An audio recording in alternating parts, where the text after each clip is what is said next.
Boa noite a todos. Boa noite a todos. Eu desejo profundamente que a paz de Jesus esteja com todos.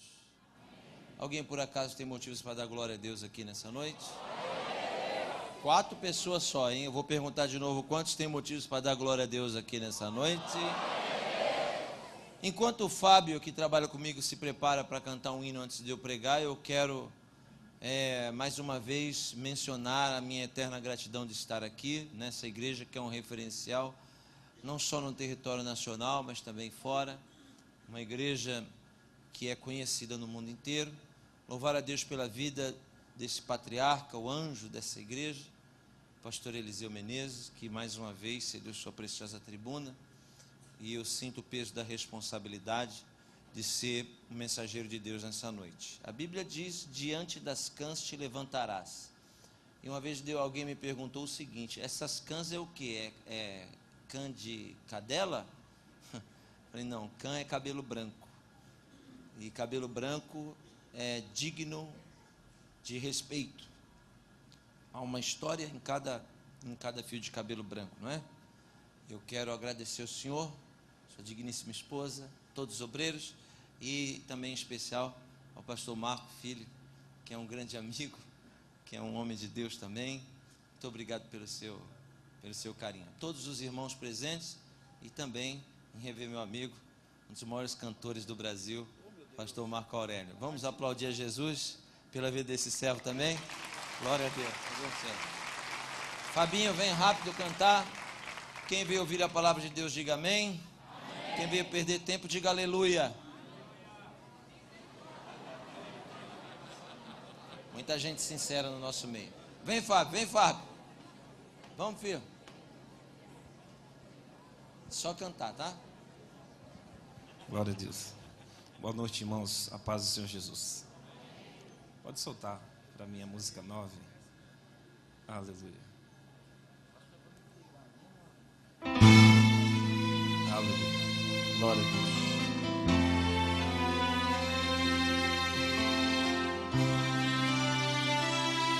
Bendito é o teu nome, Senhor Jesus. Bendito é o teu nome, Senhor. Com tudo aquilo que o Senhor é. Aleluia. Pode deixar o playback alto. Aleluia. Glória a Deus.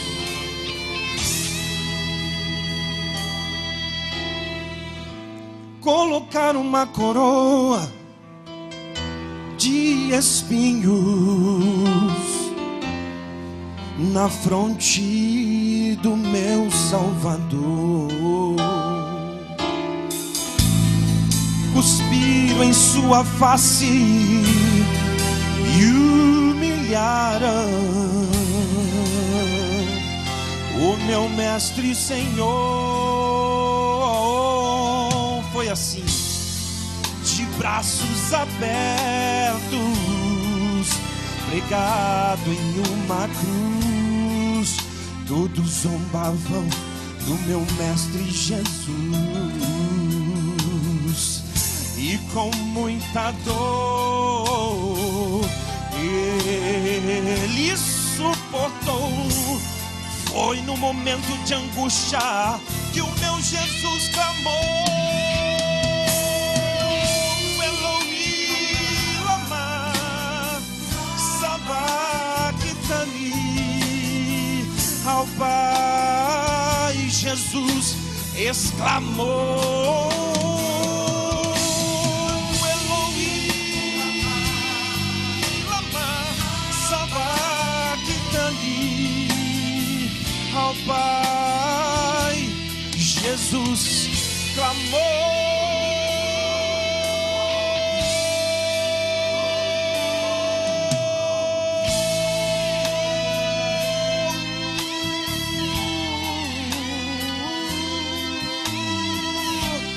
Lá, lá, lá, lá, lá. Olha o que o meu Jesus já fez por você. Jesus foi ao inferno e a tua chave ele já tomou na cabeça da serpente. O meu Jesus já pisou e ao terceiro dia ele ressuscitou, poderoso e onipresente. É o meu meu Redentor já entrou nessa igreja para receber o meu louvor. Vai resgatar os caídos do vale da dor. Só quem acredita aí, glorifique ao nome do Senhor.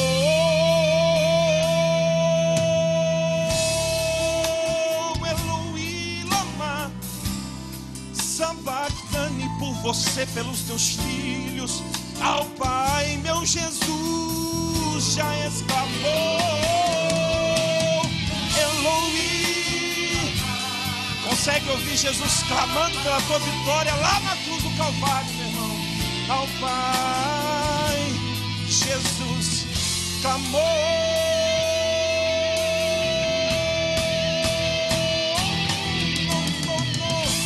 Jesus foi ao inferno e a chave tomou na cabeça do diabo. Meu Jesus já pisou e ao terceiro dia ele ressuscitou, continua sendo poderoso. O seu Redentor hoje entrou nessa igreja para receber o teu louvor e resgatar os caídos do vale da dor. Eu acredito, eu glorifico ao teu nome, meu Jesus, meu Senhor.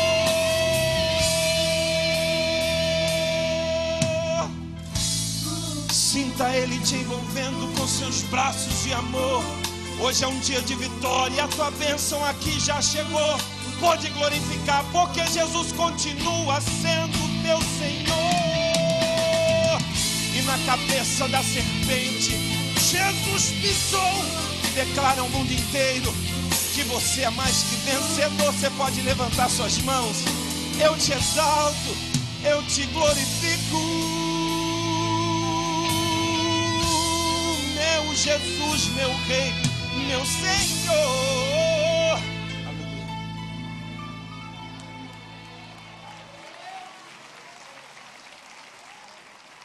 Muito bem. Sinto uma atmosfera espiritual propícia para que a preciosa semente seja semeada nos nossos corações essa noite. Lembrando da menção que foi dada ontem em relação ao dia de hoje. Cada dia por vez, devagar se vai ao longe. Vamos viver com intensidade esse momento. Porque o que Deus vai fazer agora, Ele pode fazer algo parecido em outra oportunidade, mas igual só agora. Por isso, o último lugar que temos para perder tempo é aqui. Vamos abrir a palavra de Deus no maior livro da Bíblia. Eu me refiro a volume profético, a volume escrito, quer dizer. Vamos ler o livro do Salmo. Salmos, em hebraico é Terrilim, que em plural de Terrilá. Terrilá é salmo no singular, Salmos é Terrilim. Este é o inário do povo hebreu, originalmente composto de 5 livros. E a Bíblia uniu os 5 livros em um só. Salmo de número, porque não é uma história em sequência, não pode ser capítulo. 51. Aperta bem esse cinto de segurança, que está empoeirado e há muito tempo você não usa, porque o tranco da subida vai ser forte. Salmo de número 51. Apenas um versículo. O versículo de número 5. 3.000 anos a idade do texto que vamos ler. Exatamente igual até os dias de hoje. Expressão poética do maior salmista da história. Salmo de número 51, verso 5. Quem encontrou, diga amém. Amém. Assim está escrito: em pecado eu fui gerado, e em pecado concebeu-me a minha mãe. Outra tradução diz: eis que iniquidade fui formado, e em pecado concebeu minha mãe. Olhos fechados. Baruch vet Adonai hamevorav leolam vaed, Baruch Shem kavod malchuto leolam vaed. Bendito és tu, eterno nosso Deus, porque tu és o Rei de todo o universo e a sua palavra dura para sempre. Bendito seja o seu nome e o seu reino jamais terá fim. Fale conosco de forma clara, concisa e poderosa, de forma transcendente, épica e misteriosa.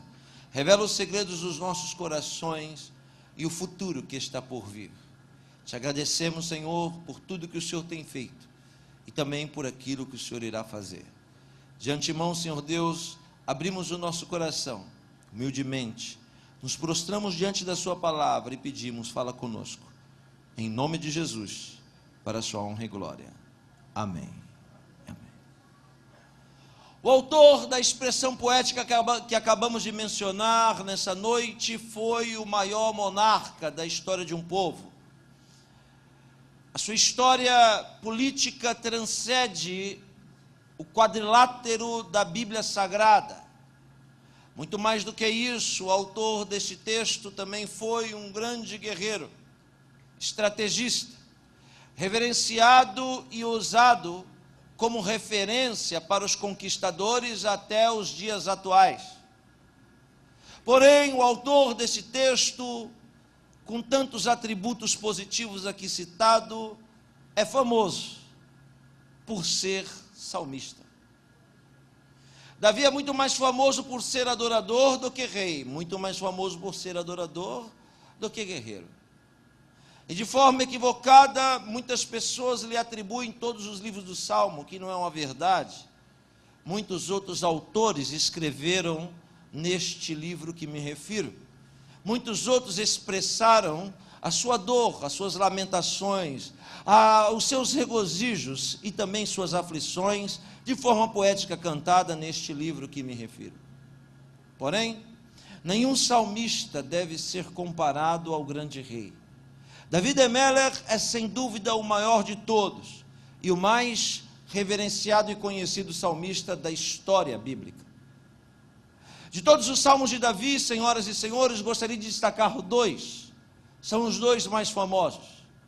O salmo de Davi mais famoso é conhecido como o salmo de número 23. O salmo de número 23 não é apenas o salmo mais conhecido de Davi, é muito mais do que isso, é o texto da Bíblia mais conhecido na história. O salmo 23 é mais conhecido do que o João 3,16 dos cristãos. O salmo 23 é mais conhecido do que Êxodo 20 dos judeus. Mais traduzido texto da história bíblica. É escrito há 3.000 anos, eu costumo dizer que quando Davi escreve o Salmo 23, ele está no aro da escada. Talvez você não esteja entendendo o que eu estou querendo dizer, mas se alguém vai trocar uma lâmpada, ele sobe até o último degrau da escada e não alcança. O lugar mais alto que ele pode ir é no aro da escada. Quando Davi escreve o Salmo 23, ele está no aro da escada, está no ápice da sua jornada terrena. Não existe mais degrau que possa galgar para subir. Quando Davi escreve o Salmo 23, ele escreve Adonai Roi Lo Ersar Binyodeshi Arbitzeni Ao Me Menuhot Yanarleni Nashi Yeshove Vyanren Vemar Elet Seder Leman Shemo Lo Ira Ki Ata Imadi Shiftecha Umishantecha Remadel Hamun Hanoi Nefanai Lishuchan Neger Shodechai de Satan Vasemen Rossi Kosi Revayach Tova Reser de Fun Kol Yemen Hayai Beshabeveiti Adonai Leorer Yamen. Entendeu nada, né?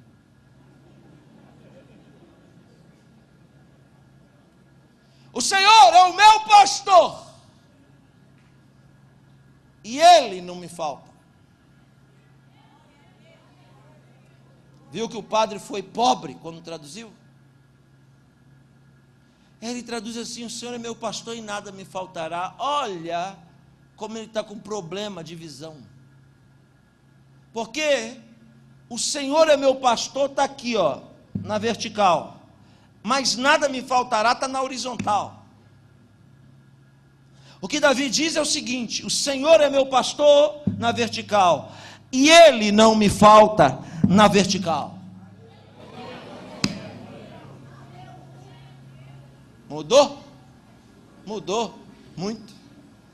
O Salmo 23, ele consegue transpor os limites da religiosidade. Ele é tão conhecido que ele rompeu os arames farpados dos nossos conceitos e preconceitos. O Salmo 23 é semelhante a uma bacia cheia d'água quando algo cai dentro, se esparrama na história. É o texto mais traduzido do mundo, e você pode entrar na casa de um pagão, de alguém que nem sabe quem é Deus.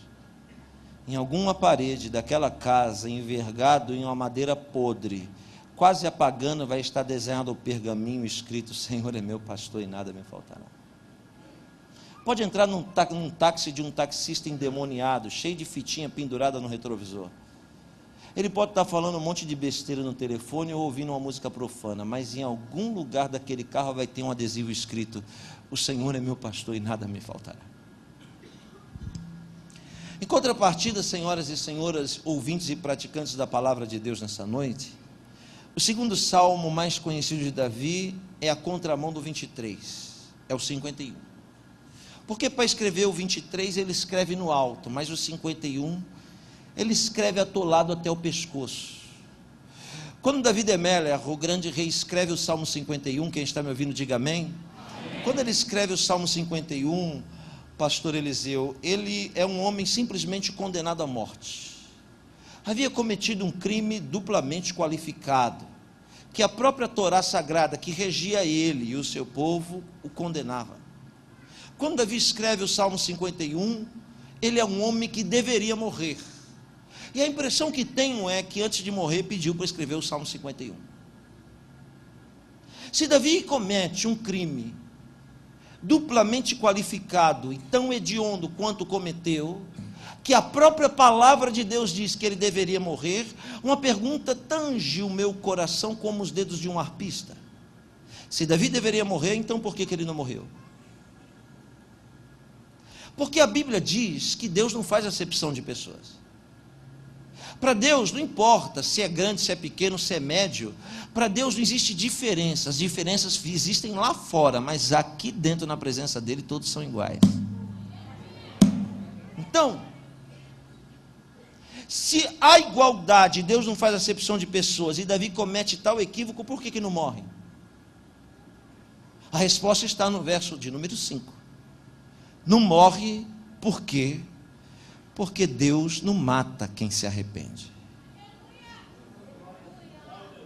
O verso 5 é chamado de tshuvá. Em língua hebraica, tshuvá é a coisa mais preciosa que existe na alma humana. É a pérola da ostra.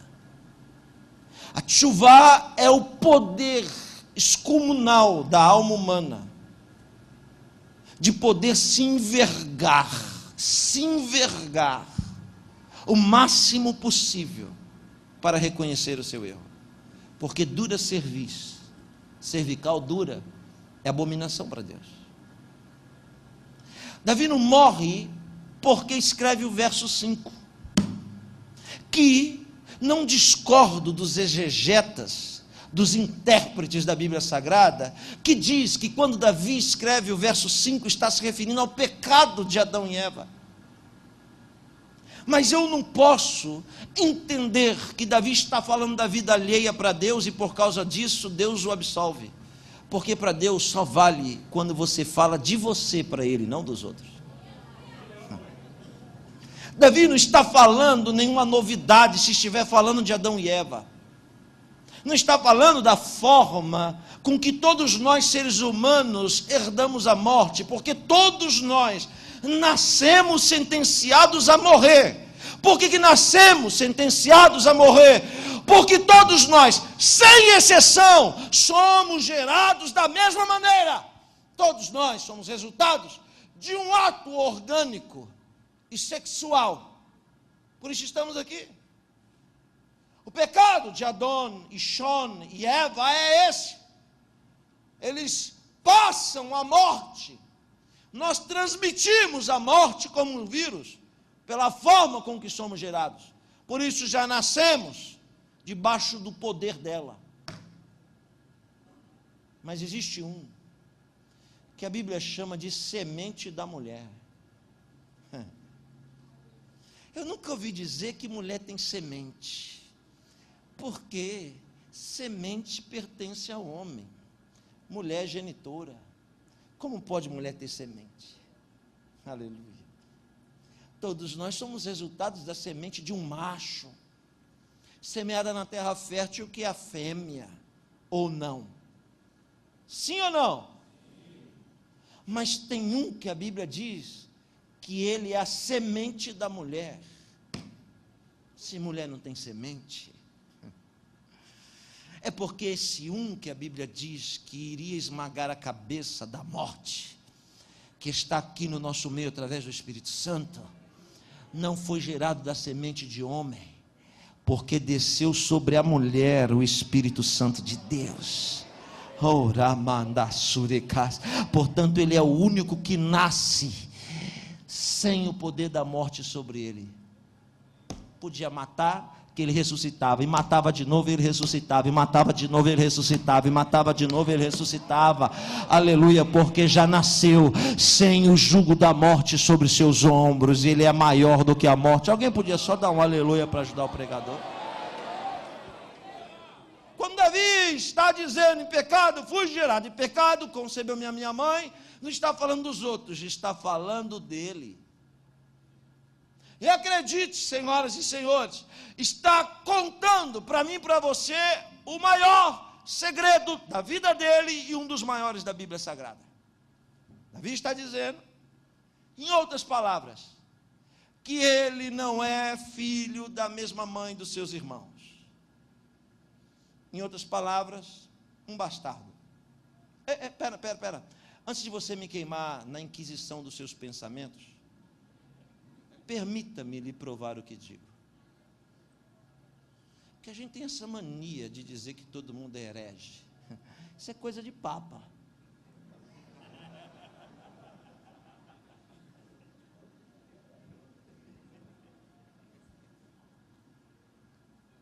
Eu vou lhe provar primeiro, geneticamente. A Bíblia diz que Davi era diferente geneticamente dos irmãos. Se fosse igual, a Bíblia não ia perder tempo falando uma besteira dessa. A Bíblia diz que Davi é ruivo. Se a Bíblia diz que Davi é ruivo, ele tem uma diferença genética dos seus irmãos.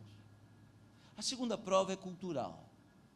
Davi tinha 2 serviços em casa. Quais eram os 2 serviços de Davi? Os 2 serviços de Davi era o primeiro, que o faz muito famoso, pastor das ovelhas. Em outras palavras, esse pastor de 3.000 anos atrás não é o mesmo que está na sua mente, que você assistiu no desenho animado de filme bíblico. Esse pastor que cuida de bicho é justamente aquele que faz o trabalho sujo dos animais no campo. Isso é um trabalho de desonra, que só 2 tipos de pessoa pode fazer, ou os escravos ou os bastardos. Quem diz isso não sou eu, é Jesus, quando conta a parábola do filho pródigo. Segundo o que Jesus diz, e eu tenho certeza que ele não mente, o filho pródigo volta para casa e o pai diz, vou lhe dar um anel, uma roupa, e você vai se assentar na mesa como um filho legítimo. Mas o filho pródigo disse, não sou digno de ser chamado de filho. Qual o ofício que ele pede? Deixa eu cuidar dos bichos. Porque quem cuida dos bichos não são os legítimos, ou são escravos, ou são bastardos. Segundo o trabalho de Davi, era juntar o monturo. Para quem não sabe o que é monturo, monturo é o lixo gerado dentro da casa. O lixo familiar. Quem está me ouvindo, diga amém. Por quê? Porque culturalmente o bastardo não pode ter a glória de olhar nos olhos do pai legítimo. Então ele não pode e não tem um lugar para se assentar à mesa, porque se ele tiver um lugar para se assentar à mesa, ele vai se sentir membro do clã, membro da família. Então ele não tem lugar à mesa, ele não pode entrar no mesmo recinto que os legítimos estão. Então o filho bastardo tem que esperar todo mundo comer, para quando todo mundo se levantar da mesa e sair do recinto, ele entra como um rato para comer o que restou e juntar o lixo da casa. Ele é o lixeiro da casa. Por isso que de forma poética ele diz assim: e Deus me tirou de trás das malhadas. Não é teoria não, porque teoria com Deus não funciona. Só funciona quando você canta o que vive. Deus me tirou de trás das malhadas e me fez assentar entre os príncipes da terra. Em outro texto ele diz: e Deus me resgatou do monturo e me colocou entre os reis deste mundo. Aleluia. Ele está simplesmente cantando a trajetória épica de alguém desfavorecido, mas amado por Deus, que saiu de baixo, aleluia, e chegou em cima. Eu estou sentindo que isso vai acontecer com alguém aqui nessa noite. Então, o bastardo não tem os direitos dos legítimos, ficam e moram no fundo. Se ele é bastardo, então Jessé comete um equívoco, um crime, chamado na Bíblia de adultério. Então, por que ele não morre? Porque, na verdade, o que Jessé comete não foi um adultério. Jessé deve-se ter coabitado com uma mulher, primeiro, sem aliança, e segundo, em julgo desigual, não judia. Sendo assim, o crime desqualifica de adultério, pula pela segunda graduação, chamada prostituição, e desce para o terceiro nível, chamado fornicação. A pena para fornicação, segundo Deuteronômio e segundo Levítico, é 39 chibatadas em praça pública, num pelourinho. É uma vergonha, porque ele é levado e amarrado no pelouro, lá no meio da praça, e toda a cidade vem ver. Vai apanhar porque fornicou. 39 chibatadas é o máximo, vai depender de quem está executando. Pode ser bonzinho, amigo dele, pode ser um político corrupto. Falar assim, deixa der uma moedinha, eu bato só 3 vezes. Hein?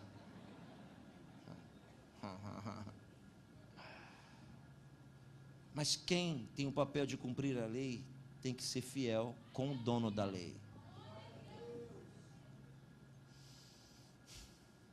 Respira. Ele apanha em praça pública, mas a mesma lei que eu acabei de referir diz que se o filho do pecado for fêmea, quem carrega o opróbrio é a mãe, mas se for macho, a vergonha eterna vai ser do pai. Eu posso imaginar, pastor Marco Filho, na coerência dos meus pensamentos, Jessé apanhando no tronco, sendo humilhado e pedindo para Deus: Deus, por favor, tomara que nasça uma menina, não deixa, Deus, eu passar essa vergonha, já é muita humilhação apanhar aqui em praça pública, não deixa nascer um macho. Mas eu aprendi que tem oração que Deus não ouve. Nasceu um macho, e o menino Davi passou a ser a vergonha de Jessé. Mas eu tenho uma boa notícia: se Davi foi a tragédia de Jessé, Deus tinha um propósito naquilo. Sabe por quê? Porque o Deus que está aqui nessa noite é especialista em transformar tragédias em grandes bênçãos e vitórias. Tem uma mão levantada para receber o que eu vou dizer? Toda tragédia que aconteceu na sua vida aconteceu com a permissão de Deus, porque Deus permitiu a tragédia vir para pegar ela e transformar ela em uma grande vitória, em um grande triunfo na sua vida. Tem alguém que entende o que eu estou falando? Por favor, levante a sua mão e diga glória a Deus. Tem um ditado popular que diz: o que não mata engorda. Eu queria mudar ele, eu queria dizer: o que não mata te fortalece. Sabe por quê? Porque Jó saiu daquela provação muito mais forte do que quando entrou nela. Alguém está entendendo o que eu estou pregando? Estou lhe dizendo que essa tragédia, essa provação não vai te matar não, muito pelo contrário, vai te fortalecer muito mais do que quando você entrou nela. Só quem acredita, por gentileza, se manifeste.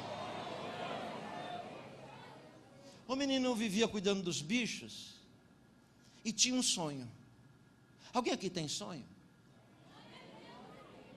3 pessoas. Eu vou dizer, Davi tinha um sonho, pastor Marco Aurélio, de consumo. Alguém aqui tem sonho de consumo? Só 2 pessoas. Parabéns, anjo. Eu vou perguntar de novo, talvez você não entendeu o que eu disse. Alguém aqui tem sonho de consumo?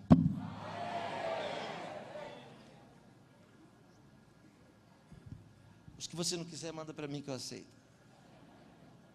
Davi tinha um sonho de consumo, e Deus ia usar o sonho de consumo de Davi para colocar ele perto do sonho de Deus. Aleluia. Qual era o sonho de consumo de Davi? Eu vou lhe dizer. O sonho de consumo de Davi era comer queijo. É daí que sai a tese que Davi era mineiro. Eu não concordo. Olhe para cá. O sonho de Davi era comer queijo, por quê? Olhe para mim, redobre sua atenção. Porque só podia comer queijo quem era membro da família. Queijo, há 3.000 anos atrás, era comida de nobre. Então, quando os irmãos comiam queijo e não aguentava, como diz o mineiro, não dava conta, ele amassava o queijo. Os irmãos de Davi esfarelavam e pisavam em cima para Davi não comer. Mas Deus usava aquele sonho como um trampolim para colocar Davi perto do sonho de Deus. Você entende o que eu digo? A maior alegria do menino era quando seu pai Jessé ia em direção à porta do fundo, virava de costas e gritava: Davi! O menino franzino, cheio de sarda, canela fina e pé descalço. Claro, você nunca vai ver um escravo de sandália. Escravo usa trapo e o pé tem que ser descalço. Sandália só tem quem é membro da família. Tem o brasão do clã em cima. O menino de pé descalço vinha na porta trêmulo, não pode olhar na cara do pai para não desonrá-lo. E então o trêmulo ele diz: sim, senhor. De costa mesmo o pai aponta e diz: está vendo esse cesto de queijo aí? Vai levar para os seus irmãos no campo de batalha. Aquilo era glória para o menino. Eu já estive lá em Beit Halem, território palestino. Belém, onde Davi nasceu e viveu, está no território palestino, e eu não estou falando que o terreno é semelhante à terra fofa do Paraná e nem à terra fofa do Brasil. Estou falando que é um terreno árido, semiárido, cheio de pedra, fazendo 50 graus centígrados de dia. Também, só para refrescar sua memória, eu estou falando de um menino que está de pé descalço. Eu estive lá e vi que a distância da casa até o campo de batalha era mais de 3 quilômetros. O menino juntava aquele cesto pesado nas costas e partia correndo pelo deserto. Talvez aquele cesto pesava mais do que ele, porque toda missão tem que pesar mais do que aquele que a carrega. A missão que você tem é muito maior do que você. O menino ia carregando queijo e não tinha ninguém naquele deserto com a bandeirinha dizendo: vai Davi, estamos torcendo por você. Não tinha nenhum irmão do círculo de oração dizendo: Davi, seja forte, corajoso, estamos orando. Não tinha ninguém correndo como os maratonistas do lado, um copinho de água dizendo: está com sede, garoto? Não. Deserto é lugar de solidão. Apenas uma voz o aguardava quando ele parava para descansar. Covarde, aquela voz que se aproveita dos nossos pontos vulneráveis, das nossas fraquezas. Aquela voz que deveria dizer para o menino assim: e aí, Davi, chegou a hora, hein? Não é queijo que você quer? Respira fundo e sente o cheiro dele. É só pegar um e já resolveu. Aliás, os seus irmãos nem sabem quantos queijos tem aí. Eles nem imaginam quantos queijos tem. Por que você não pega um queijinho desse e come? Eles amassam o queijo para você não comer. Não é a chance de você pegar um queijinho desse, Davi. Mas eu vou lhe dizer com toda garantia: Davi nunca pegou um queijo daquele. Sabe por quê? Porque Deus não trabalha com ladrão.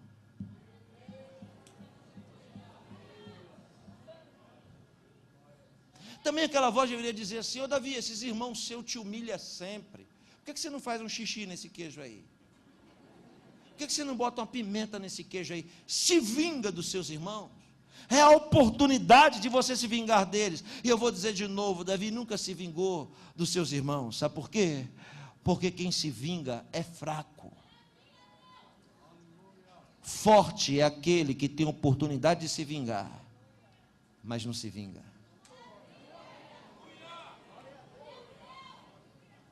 Por isso eu vou lhe dizer, não seja frouxo, não seja fraca.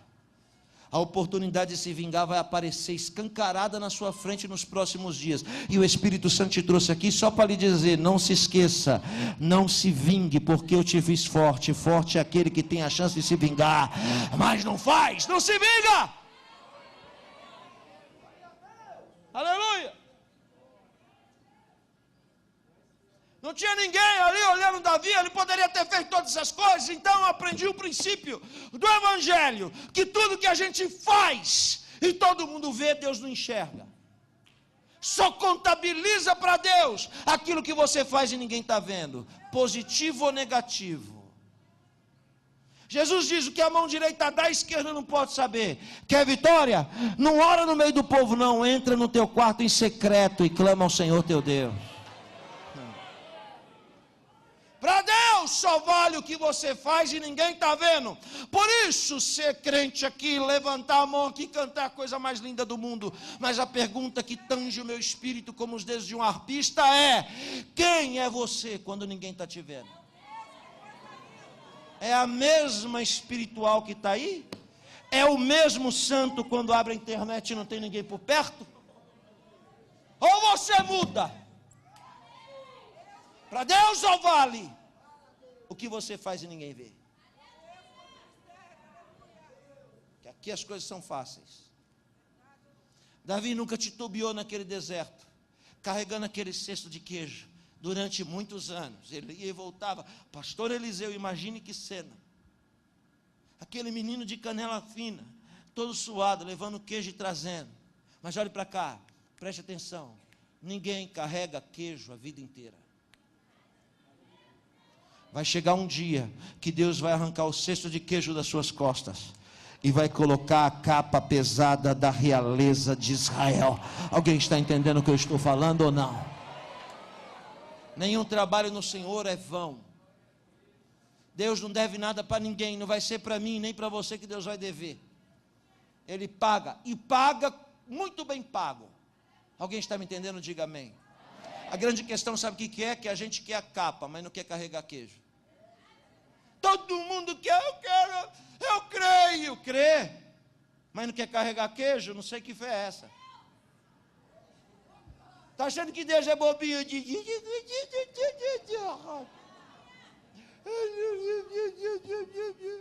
Quando o Senhor me der 10 mil, eu vou ser dizimista. E Deus diz: está bom, não é nem no 100. Vou cair nessa. Obrigado.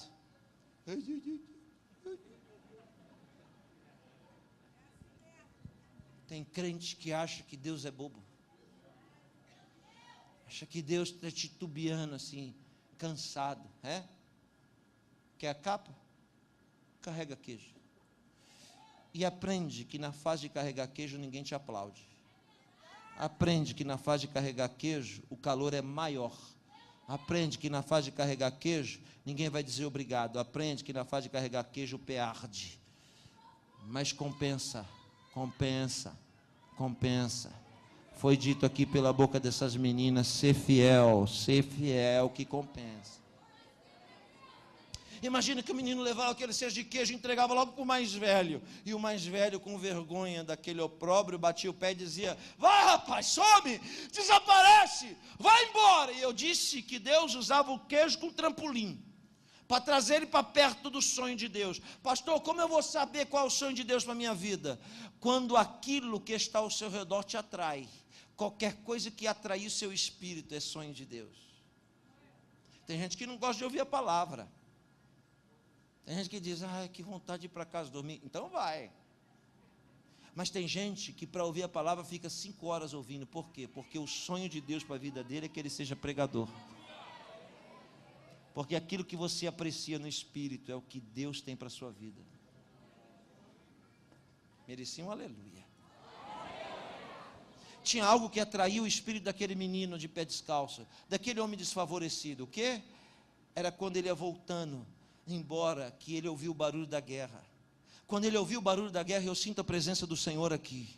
Quando ele ouviu o barulho da espada, eles treinando, plá, plá, o cavalo relinchando, e aqueles homens tratando dos escudos, aqueles homens pulindo as espadas, o barulho da guerra, fazia o menino parar e correr risco, abrir os arbustos e olhar, e ficar olhando ao barulho de guerra e sonhando. O sonho de Deus é muito elevado, é muito grande, é quase intransponível, é quase inatingível, aleluia, mas mesmo assim ele teimava em sonhar o sonho de Deus.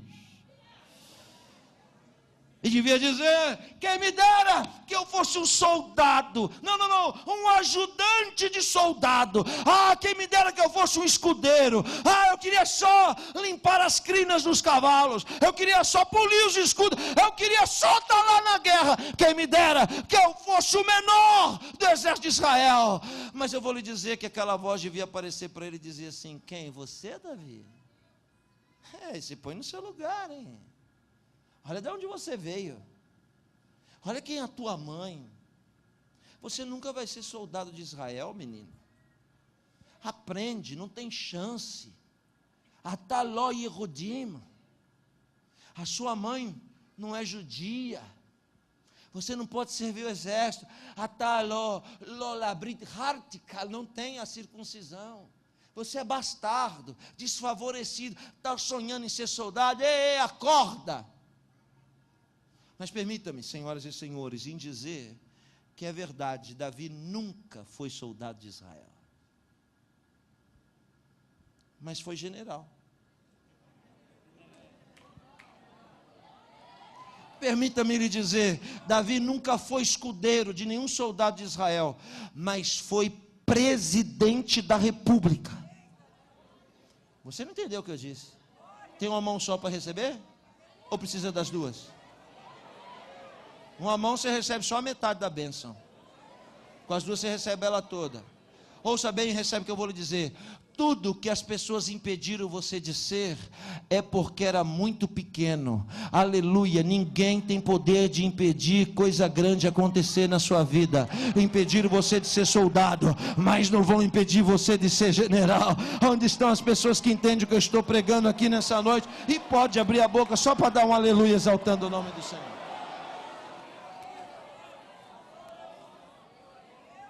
Menino, carregador de queijo, conhecia as entrelinhas daquele deserto todo. O pé engrossou. Quem está me ouvindo, diga amém. Naquelas indas e vindas, ele estava na alça de mira de alguém poderoso. Era Deus. Deus estava à procura de algo, e a gente só procura aquilo que a gente precisa. Portanto, é uma incoerência dizer que Deus não precisa de nada, porque Ele precisa. É só ler Lucas 19, quando Jesus escolhe 2 homens para ir buscar um jumento. E os 2 homens disseram: e se o dono aparecer? Jesus disse: se o dono aparecer, diga para ele que o Senhor precisa dele. Existe algo em você que Jesus precisa. Talvez você nem saiba disso, mas existe algo em você que é maior do que você, que por causa desse algo que está em você, Deus já te livrou muitas vezes da morte. Muitas bênçãos na sua vida vieram por causa desse algo que está em você. Você entende o que eu falo ou não? Você está onde está hoje por causa desse algo que está em você. Não é mérito seu. Esse é o mistério, o segredo que Deus tem com a sua vida. Quem quer que eu pare, diga amém. Quem quer que eu continue, diga glória a Deus. Daqui a pouquinho eu saio da introdução.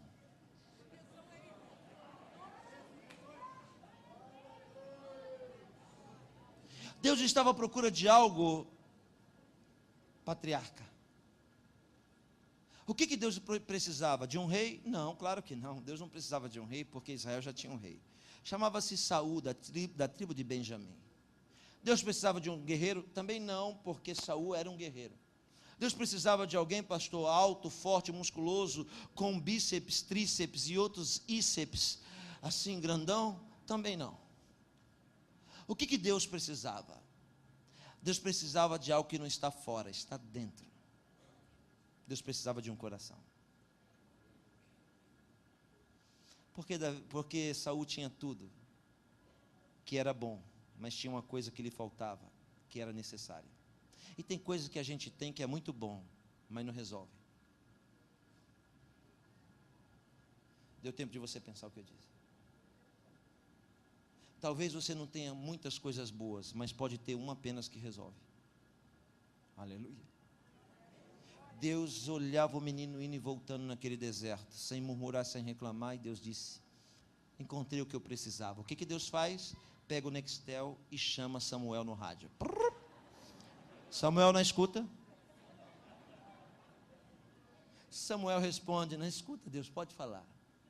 Deus disse para Samuel: encontrei o que eu precisava. Samuel disse: que bom, que legal. Onde está? Deus disse: liga o GPS e anota o endereço. Tribo de Judá, o Amazonas da Federação, o maior estado do país. Lembrando que Samuel está no norte e Judá está no sul. Quando Deus diz tribo de Judá, Samuel diz: pô, Deus, assim você me arrebenta, porque lá longe, é grande, como é que eu vou encontrar? Deus diz: anota aí, eu estou dando endereço. Quando você chegar na tribo de Judá, vai procurar uma cidade chamada Casa do Pão.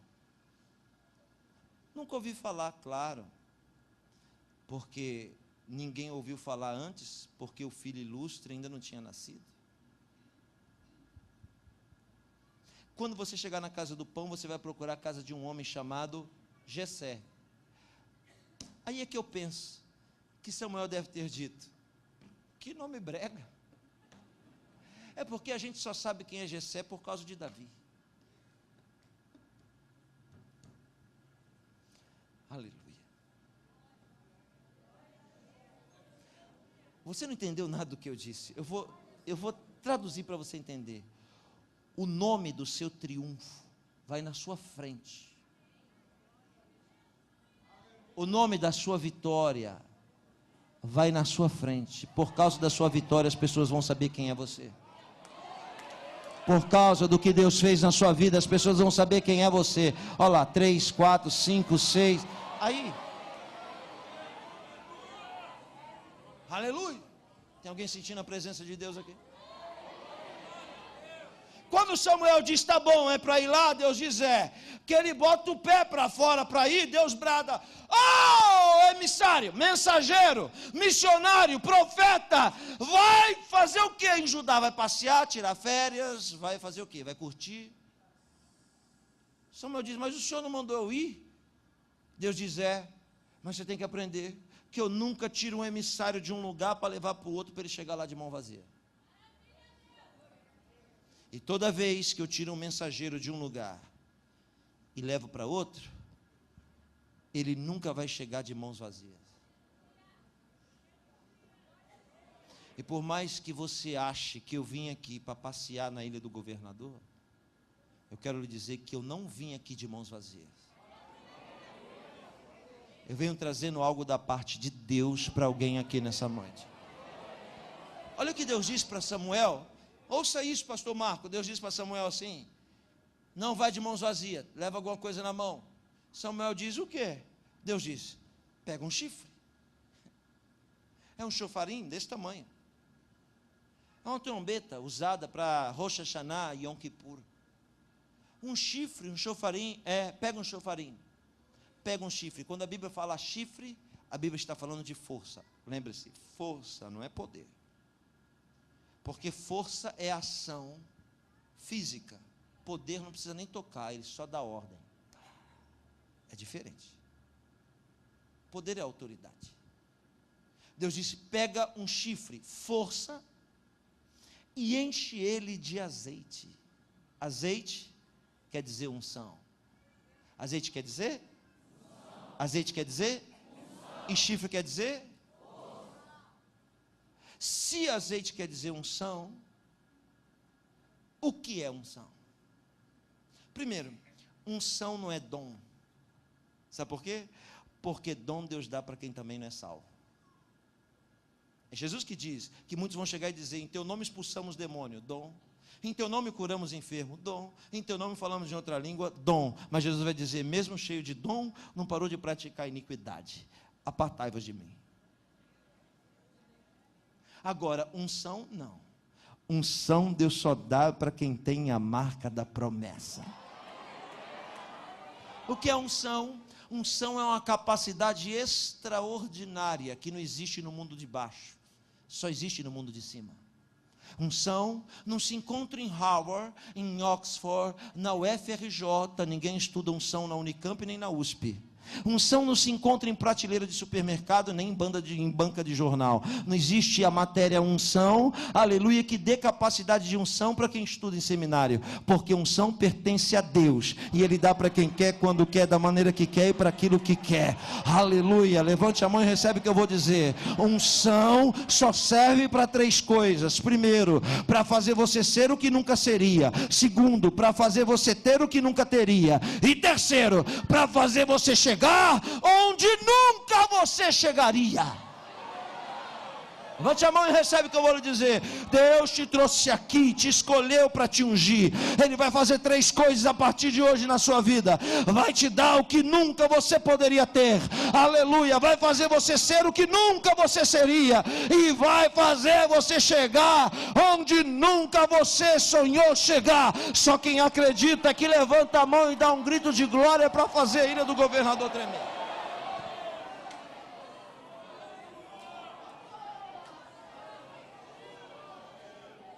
Olha o que Deus faz. Samuel leva a unção de força para Belém. Por quê? Porque tudo que Deus manda entregar é justamente aquilo que a gente está precisando. O que eu vim fazer aqui? Te entregar o que você está precisando. Por que é unção de força? Porque Deus, quando olhou para Davi, visualizou qualidades, mas onde ele era fraco, Deus agora vem socorrer para dar força. Por que Samuel vem com a unção de força para Davi? Porque Deus de uma só vez, é forte que eu vou dizer agora, meu Deus, eu recebo isso. Porque Deus de uma só vez ia soprar o nome de Davi no mundo inteiro. Como Deus vai soprar o nome de Davi sem internet, sem Twitter, sem Facebook, sem rádio, sem televisão, sem microfone? Como? Eu vou lhe explicar. Colocando Golias na vida dele.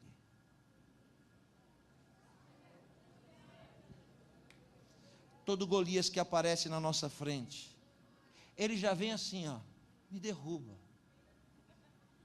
Porque ele vem só para você derrubar ele. Todo Golias vai ser oportunidade de Deus fazer as pessoas ao seu redor saber quem é o Deus que você ama e quem é o Deus que você serve. Alguém está recebendo o que eu estou falando? Levante a mão, abra a boca e dá um grito de glória exaltando o nome do Senhor. Porque esse Golias apareceu só para Deus glorificar o nome dele na sua vida. Deus pensou, vou colocar Golias de uma só vez, eu vou fazer o nome de Davi ser conhecido no mundo. Mas eu sei que Davi tem uma mira boa, mas o braço é muito fino. Então eu vou dar para ele aquilo que está faltando: força. Aleluia. Muita gente acha, e não sabe, muita gente acha que Sansão era um musculosão, grandão assim, fortão, halterofilista, lutador de UFC. Você imagina alguém forte entrar aqui e dizer: o que foi, rapaz? Está duvidando do quê? A gente fala: não é nada não, senhor. Fique em paz, aleluia, glória a Deus. Só que a Bíblia me dá uma pista. Que as pessoas desprezavam Sansão quando ele chegava. Por quê? Porque Sansão tinha um corpo parecido com o meu. Pode acreditar mesmo. Sansão chegava e dizia assim: não mexe comigo não, senão eu vou levantar os portões da cidade. Alguém dizia: quem? Você, pernilongo? Levantar portão da cidade ou pardalzinho? Sansão dizia: quer ver? Imagina o choque, irmão. Ver um pardal que nem eu, 68 quilos, levantando os portões da cidade. Onde estava o segredo de Sansão? Rápido. Não, onde estava a força de Sansão? Rápido. Mais forte. Mais forte. Precisa ler mais a Bíblia, porque não era no cabelo. Se fosse no cabelo, cortava a franja e a força ia embora. O segredo de Sansão estava em 7 tranças. são de cabelo, mas não é o cabelo, é as 7 tranças.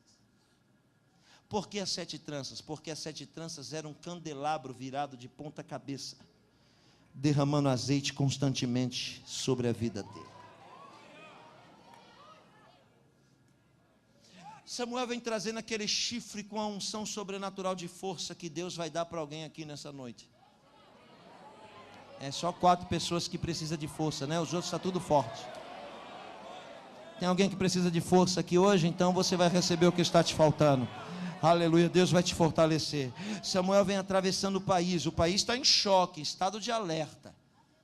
É 11 de setembro de 3.000 anos atrás. O Todo-Poderoso, os 3 poderes, executivo, legislativo e judiciário. O homem era poderoso.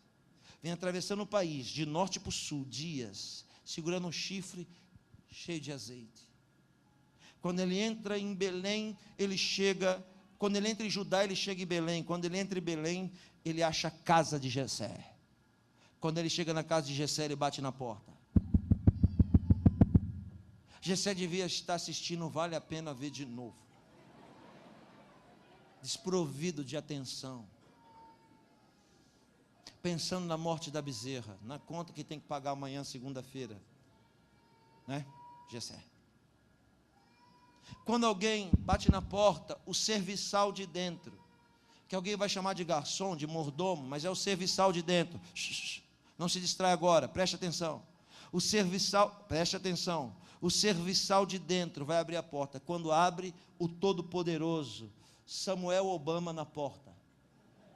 Ele toma um choque e volta e diz para Jessé: Jessé, pagou o IPTU direitinho? Os impostos declarou direitinho? Por que está acontecendo? Tem alguma coisa errada, porque o homem está aí na porta. Quando Jessé se levanta e vai ver, é Samuel. Samuel entra. Olha aqui para mim. Preste atenção no que eu vou dizer.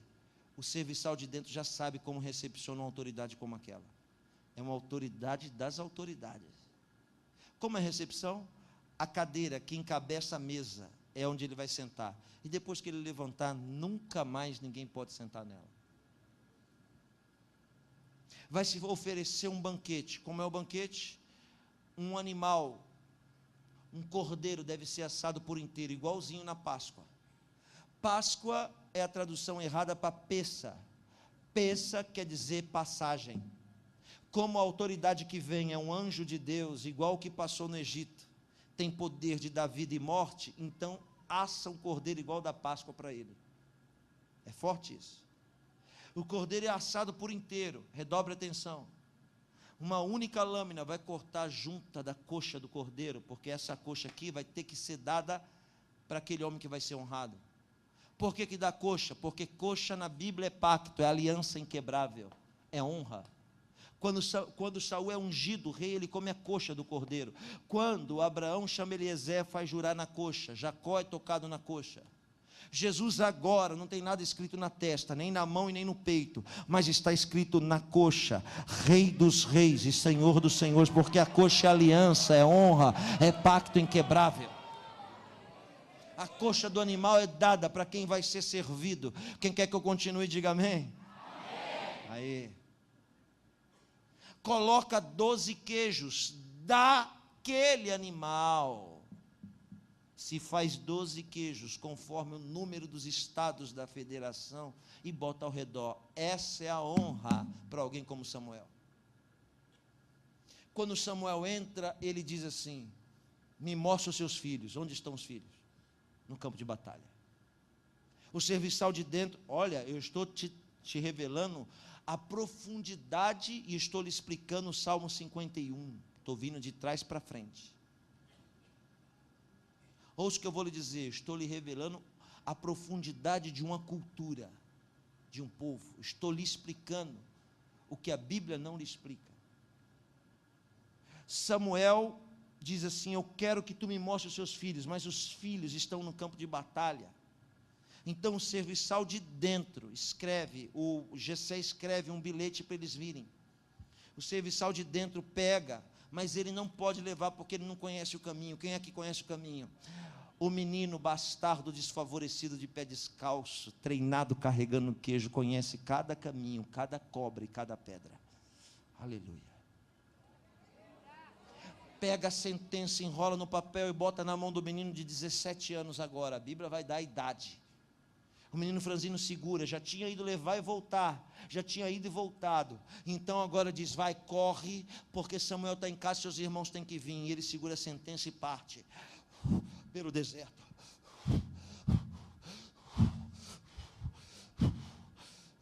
Mal sabia ele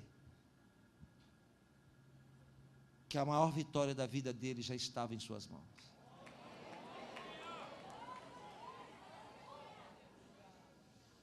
Mas isso não quer dizer, porque a vitória está na mão, que você vai viver ela. Você só vai viver a grande vitória que está na mão quando você tiver a grandeza,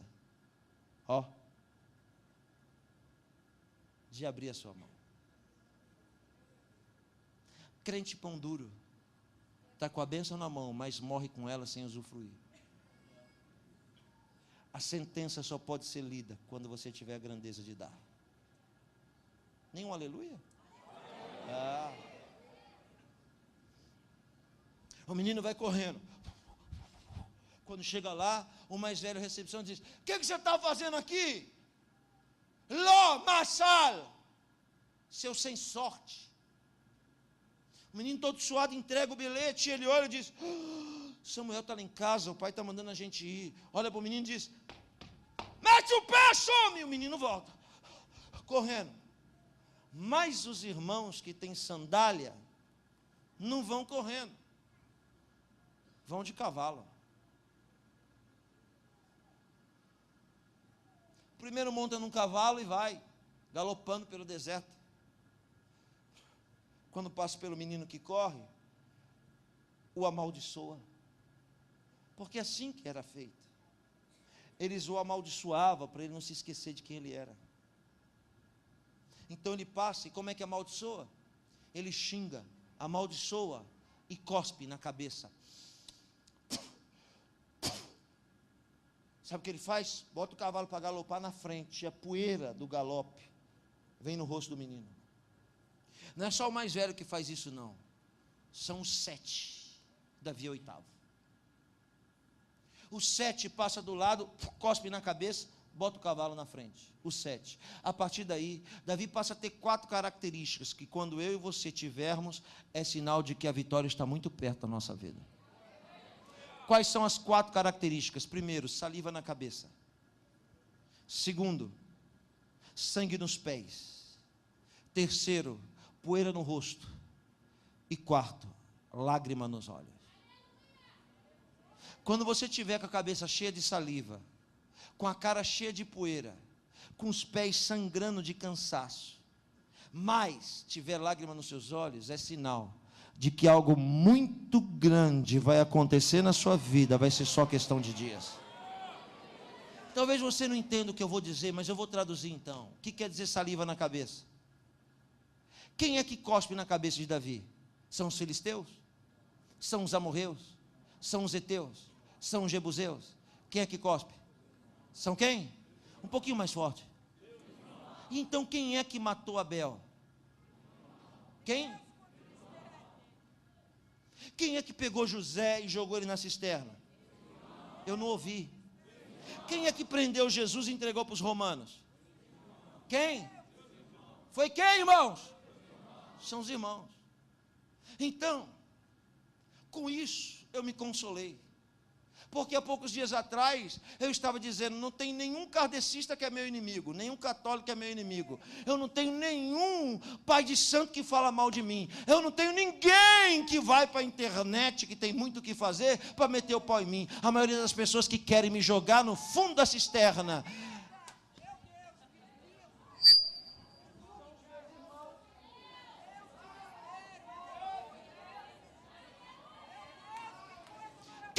Que fica cuspindo na cara do outro? São os irmãos. Quem é que fica lá amaldiçoando a vida alheia? São os irmãos. Os irmãos. Os irmãos. Mas eu quero lhe dizer que não tem saliva que para uma missão, que não tem saliva que para uma unção, e que não tem saliva que para um chamado. Alguém pode só dar uma glória a Deus bem forte, exaltando? Recebe aí você, porque eu não sou vítima sozinho, não. Quando alguém se levantar para falar de você, fica triste, não. Isso é o sinal de que uma grande vitória está muito perto. Segunda característica, poeira na cara. Sabe por quê? Porque você está correndo, você está querendo a sua vitória, mas alguém vem de cavalo e bota você para o final da fila. Eu tenho uma palavra boa para isso. É que os primeiros serão os últimos, e os últimos serão os primeiros. O pé está sangrando. Eu não estou pregando para as paredes nem para o ventilador. Eu estou falando com alguém que entrou aqui dizendo: eu não aguento mais, hein? Minha jornada está muito difícil, eu não aguento mais dar um passo. Ou Deus desce na terra e me socorre, ou Deus desce na terra e me ajuda, ou Deus desce na terra e fecha essas feridas, ou eu não aguento dar mais nenhum passo. Eu quero lhe dizer que você não vai dar mais um passo, você vai muito mais longe do que você imagina. Deus não vai apenas te ajudar a dar mais um passo, Deus vai fazer você chegar onde você tem que chegar. Eu preciso ouvir um aleluia fervoroso daquele que entende o que Deus está falando.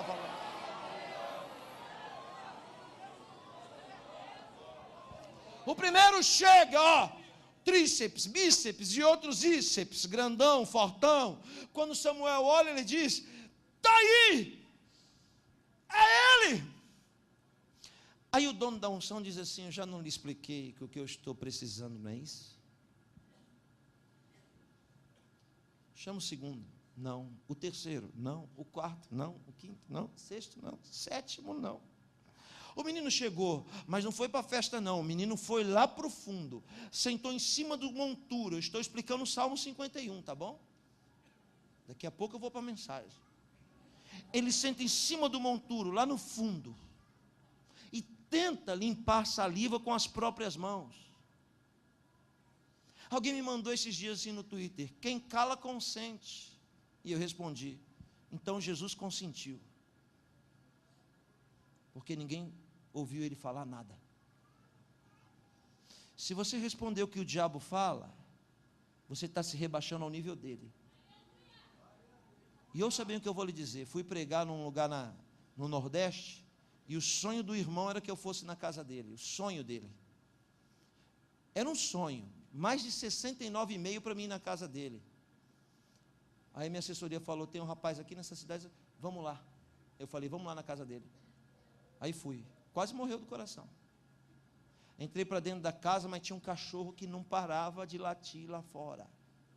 15 minutos esse cachorro rachando de latir, rachando de latir, rachando de latir. Redobre a atenção no que eu vou dizer. Aí eu falei: irmão, por que esse cachorro late tanto? Ele disse: sabe por quê?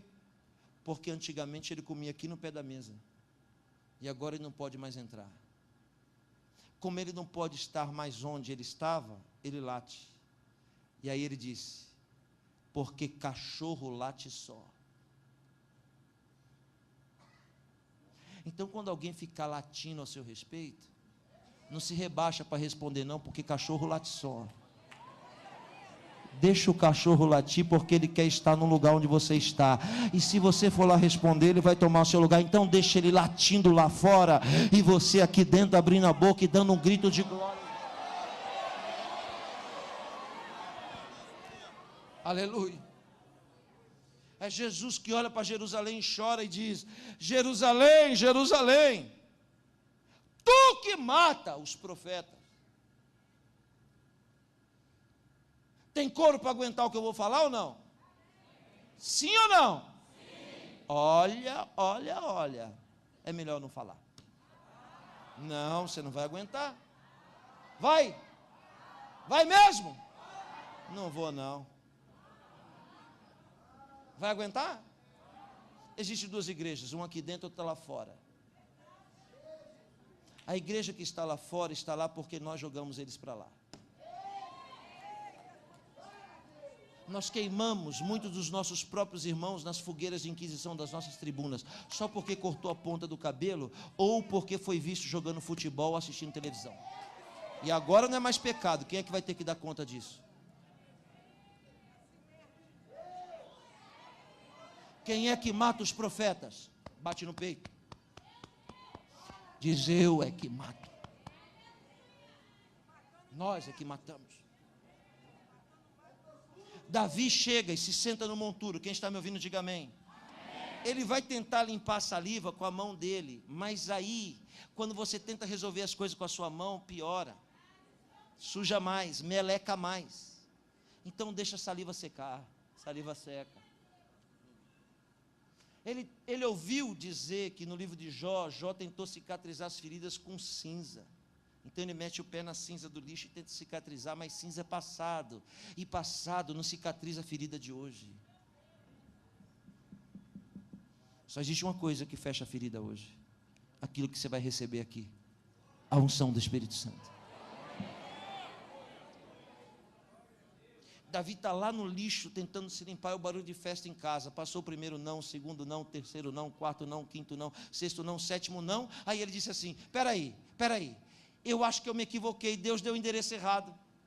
Aí o dono da unção disse: não, pergunta para ele se ele tem mais algum filho. Aí o profeta encosta em Jessé e diz: me diz uma coisa, senhor, por acaso o senhor tem mais algum filho? Eu posso imaginar Jessé abaixando a cabeça, chutando o chão, porque para profeta não se mente, hein? Ele chuta o chão e diz assim: sabe o que é? Então, né? Eu tenho um aí, mas sabe como que é, né? Ele assim não é bem assim. Eu vou dizer, ele é pastor de ovelhas. Samuel, conhecedor da cultura, diz: filho que não é guerreiro e é pastor, é bastardo. Samuel mata a charada na hora. É bastardo? E se é bastardo, nunca sentou na mesa e nunca comeu queijo. O que Samuel diz? Ah, é? Tem um? Então tá bom, manda chamar, e ninguém vai se assentar à mesa antes que o menino chegue.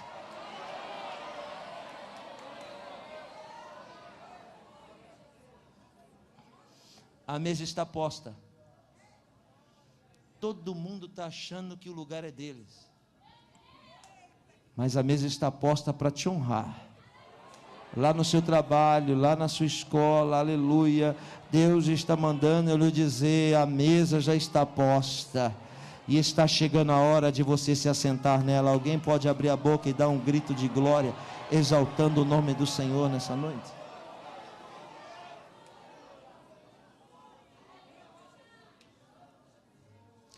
O mesmo que gritou humilhando o menino a vida inteira, agora é obrigado pela força do poder, da autoridade, a ir lá chamar ele para triunfar, para vencer. O mesmo que arrebentou, agora é forçado a ir lá chamar para a vitória. Ele vai na porta, vira de costas e grita: Davi! O menino deve ter pensado assim: já levei queijo hoje, já levei bilhete, o que será, hein? Deve ser para me fazer de bobo da corte lá em casa. Mas mesmo na expectativa de humilhação, ele é obediente. Tem alguém que quer ser abençoado aqui nessa noite? Então aprende o que eu vou lhe dizer. Toda a bênção de Deus só vem por um caminho, chamado obediência. Não a expectativa, mas a obediência. Não seja rebelde. Característica de rebelde: todo rebelde é desobediente, não aceita a autoridade que lhe é imposta. Seja obediente. Se você sair da obediência, você perde a bênção. Aleluia. O menino obediente, com os pés cheios de sangue, todo melado na cabeça, cheio de poeira, mas tinha lágrima nos olhos, porque a lágrima nos olhos faz os olhos brilharem. E Deus disse: o que eu procuro está dentro, não está fora.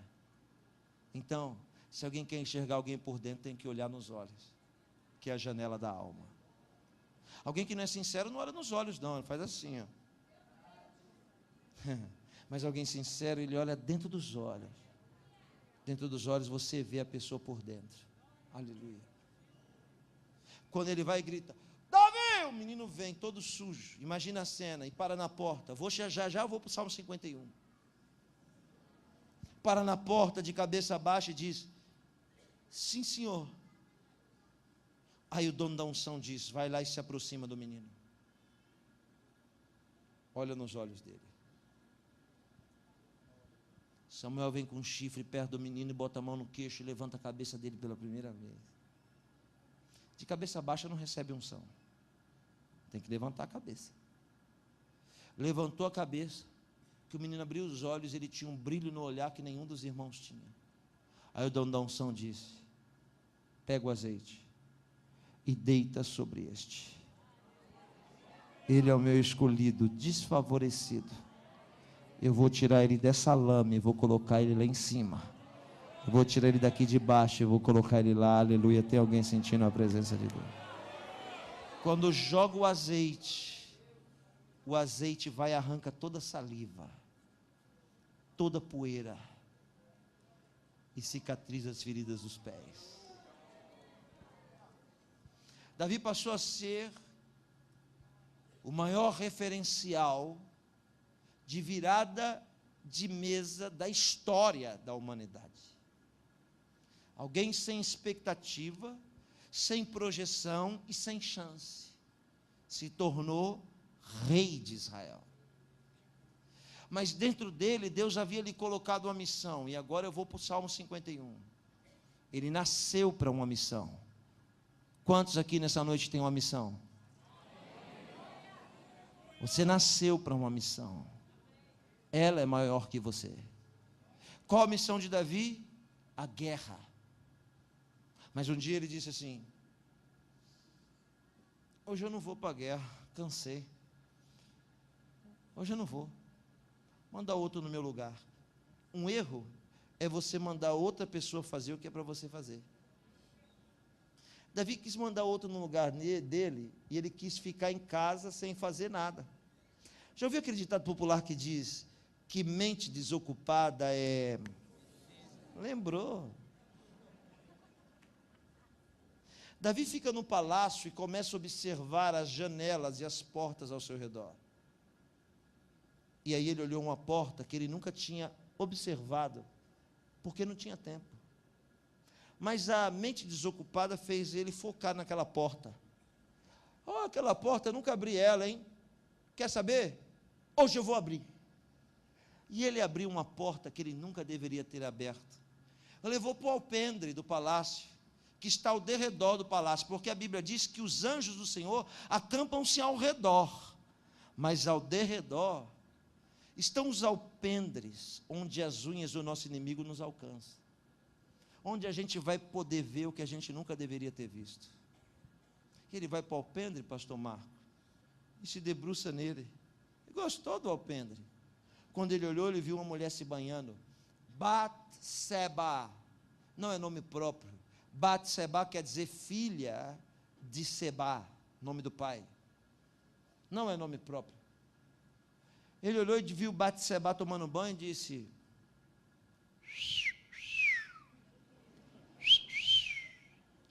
gostei. Olha para mim, eu não estou falando que Davi é solteiro. Não estou falando que Davi é divorciado. Estou falando de um homem que tem 1000 mulheres no seu harém. Não sei se tinha 1000 sogra, mas tinha 1000 mulheres. Mas mesmo tendo 1000, ele quis aquela. Olha o que ele faz, olha para mim, mordomo de dentro.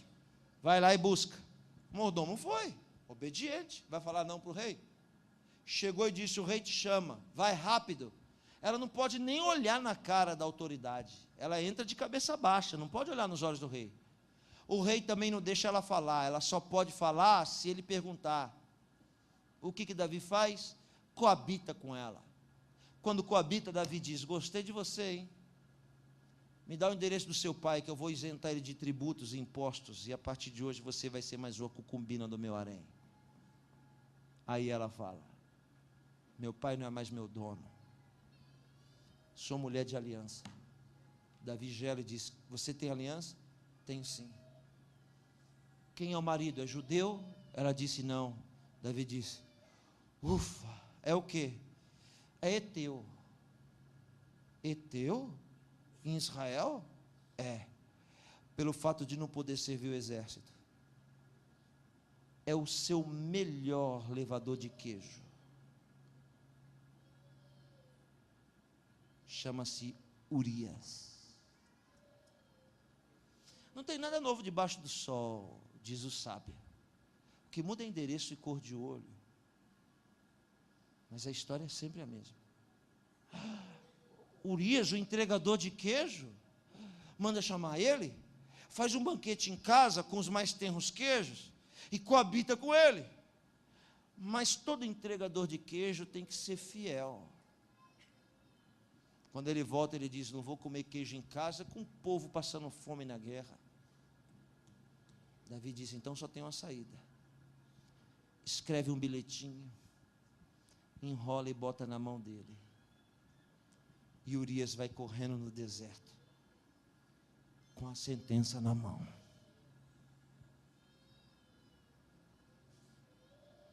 Parece que eu já contei essa história para você, né? Quando Urias chega, entrega para quem? Para o general da cabeça. O general olha e diz: tá bom.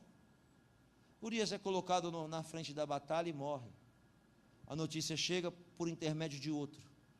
Davi diz: problema resolvido. Não, porque quando Deus não tem um Samuel, Deus tem um Natã. Deus é o Senhor de todos os profetas. Natã, vai na casa do grande rei e prega para ele.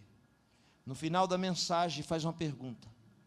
A resposta vai ser a sentença para a vida dele. Natã chegou e a mensagem é simples. Um homem tem 100 e outro tem 1. O que nós vamos fazer com esse que roubou a única do outro? O maior erro, olhe para mim, que a gente pode cometer nessa noite é não se enxergar dentro da mensagem. É dizer assim: nossa, a irmã Mariquinha tinha que estar aqui para ouvir essa mensagem. Mas se a irmã Mariquinha não está, então é porque a mensagem não é para ela, é para você. Porque Deus não fala de quem não está presente. Davi não se viu na mensagem, sabe, irmão? E diz: ah, a irmã Mariquinha vai pagar caro, a gente tem que matar esse fulano. Mas aí tem o poder da revelação na mensagem. Toda mensagem tem que ter revelação, porque a mensagem é o esforço transcendente do Espírito Santo para fazer você entrar dentro dela. Quando ele diz: ah, tem que matar, tá bom, eu só preciso lhe dizer uma coisa: esse homem é você. Quando a revelação vem, a primeira coisa que ela faz, ela arranca com as unhas compridas toda a escama do nosso olho. Davi se enxerga, bota a cara no chão, Salmo 51 agora, redobra a atenção, e diz: sou eu. Peraí, antes de me matar, deixa eu escrever meu último salmo. Tá bom. Ele começa a escrever o 51. O primeiro versículo ainda é condenado à morte, o segundo ainda é, o terceiro ainda é, o quarto ainda é, mas quando ele escreve o quinto, Deus manda o decreto dizendo: se arrependeu? Então eu não vou matar. Quando Davi vai escrever o quinto versículo, ele se lembra, agora é forte que eu vou falar, ele se lembra de onde Deus o tirou. Quando ele se lembrou, porque já tinha esquecido, olha como é forte, aqui, sabe o que ele faz?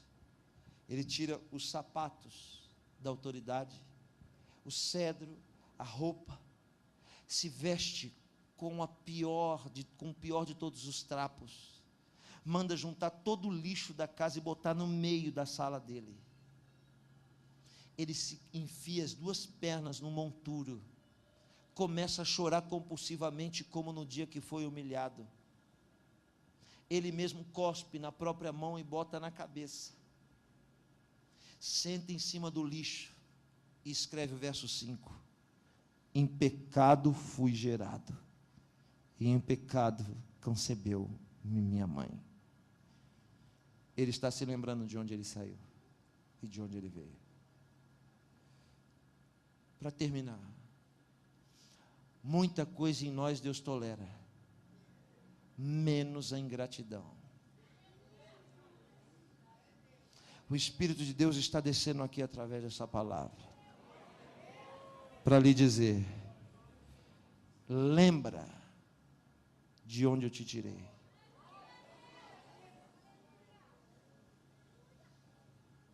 Pastor Eliseu, pouco tempo atrás eu fui pregar numa igreja. O pastor estava aleijado, tinha sofrido um acidente de carro e as duas pernas dele ele não andava. Quem está me ouvindo, diga amém.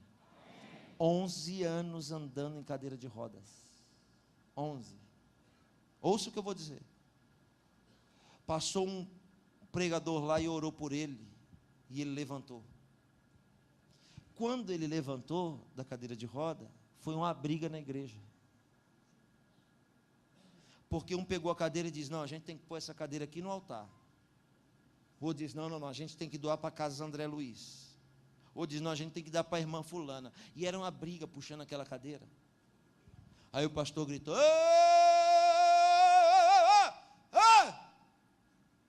ninguém vai ficar com essa cadeira, porque essa cadeira ainda é minha. Eu vou ficar com ela. Alguém gritou: pastor, para que o senhor quer a cadeira de rodas, o senhor está andando? Ele disse: negativo. Agora que eu vou precisar dela muito mais do que antes. Para quê, pastor? Vou colocá-la na cabeceira da minha cama. Todo dia de manhã, quando eu botar meus 2 pés no chão, eu vou olhar para ela e lembrar de onde Deus me tirou.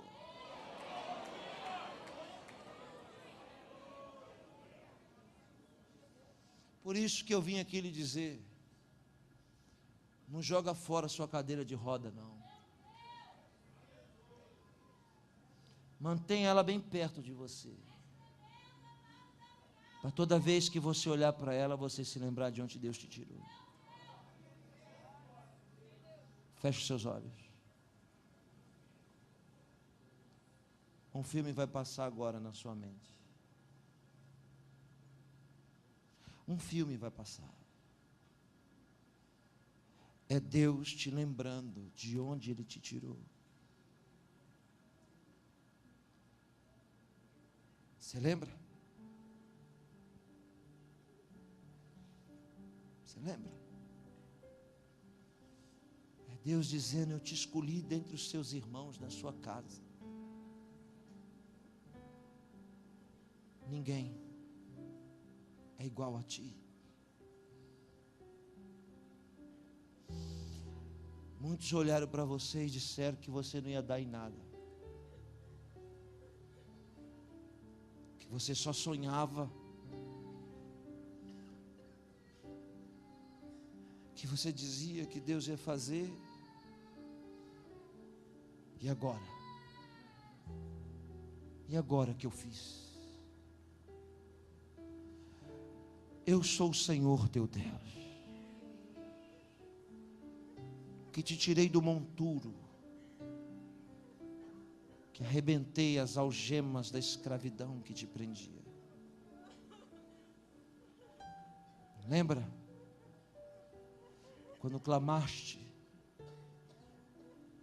e as entidades não fizeram nada, e os deuses não fizeram nada, eu te amei primeiro,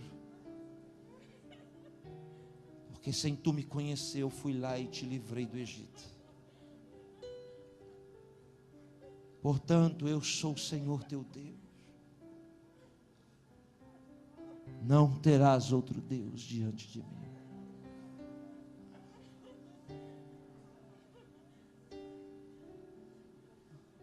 Estou te conduzindo para algo grande. Mas leva a sua cadeira de roda junto. Deixa o espinho da carne latejar bem forte. Ele vai inflamar. É para você não achar que você é melhor que os outros. É para você não achar que você é mais santo que os outros. Para você ter humildade.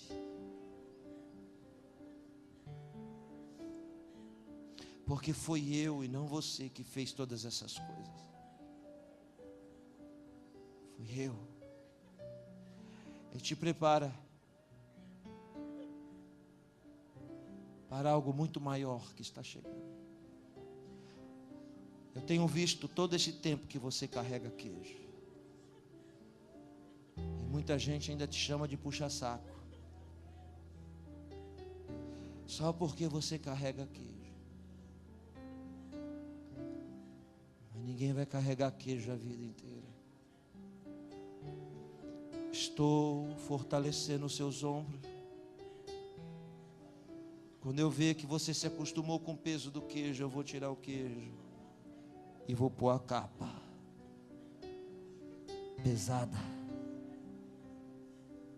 da minha unção.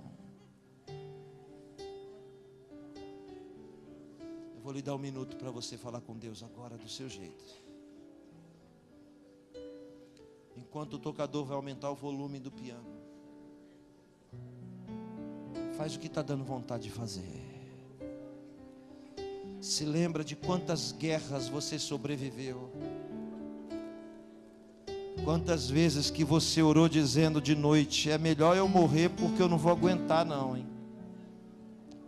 Então o Senhor não deixa eu acordar, e você nem sabe como essa tempestade passou. Você está aqui de pé, está aqui, porque a missão que Deus te deu é maior do que você. É por causa dela, que está dentro de você. Recebe a presença do Espírito Santo agora. Sente o Senhor te abraçando e dizendo: eu te escolhi sim. Vai, tocador, toca, toca, toca, toca, toca.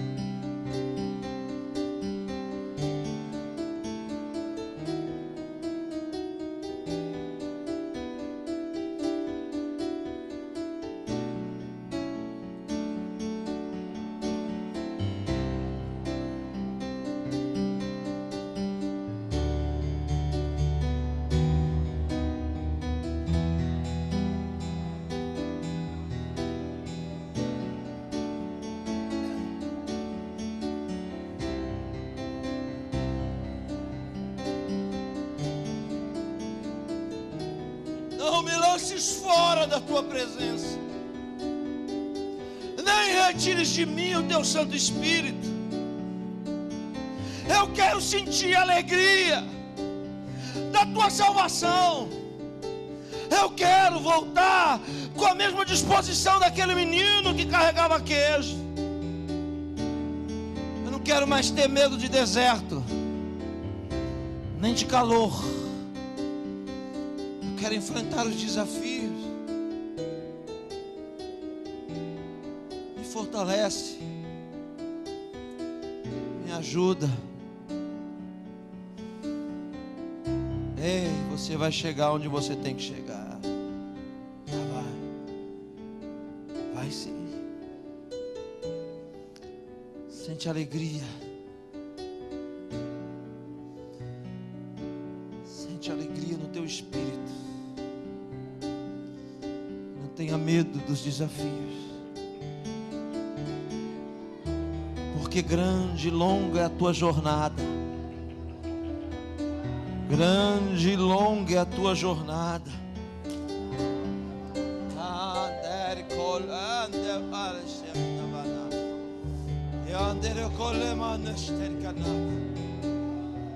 Eu estou passando bálsamo nos seus pés, fortalecendo a sua caminhada. Vais andar, vais andar, vais andar. Aleluia. Não se importe com a saliva, porque o bálsamo vai arrancar todas elas. Recebe a minha unção agora, recebe a minha presença, recebe a minha graça. Mais forte, mais forte, mais forte, mais forte, mais forte, mais forte, mais forte, mais forte, mais sincero, mais intenso, como se fosse o último dia de toda a sua vida. Diga o que está engasgado na garganta. Abre a sua boca e rasga esse céu, rasga esse teto. Ei, não se detenha, não se prenda. É agora,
Sou o Senhor que te dei todas as coisas que tu tens, inclusive esta cadeira de rodas.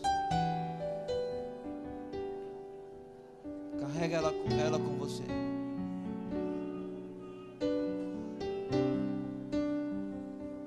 Você é parte dela. Quando fores coroado, lembre-se de quando carregava queijo. Assim diz o Senhor. Quantos recebem essa palavra nessa noite?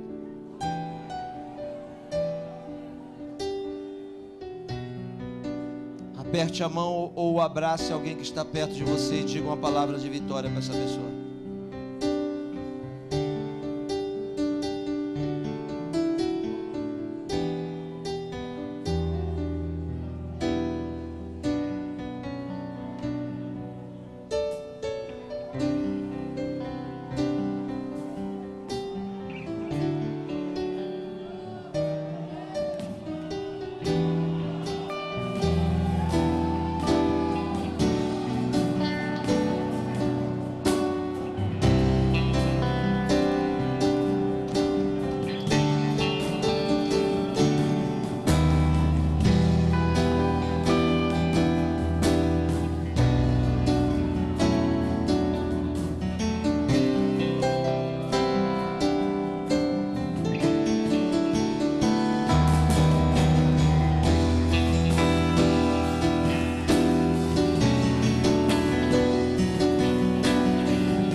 O 51 não foi o último salmo de Davi. Não morreu de apedrejamento, morreu de velhice.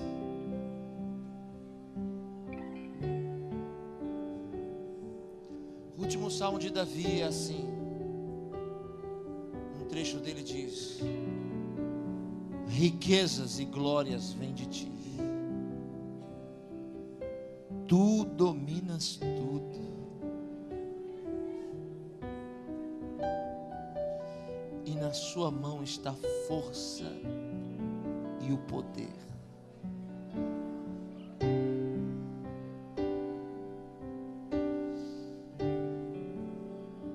Tão áureo que nem no livro dos Salmos está.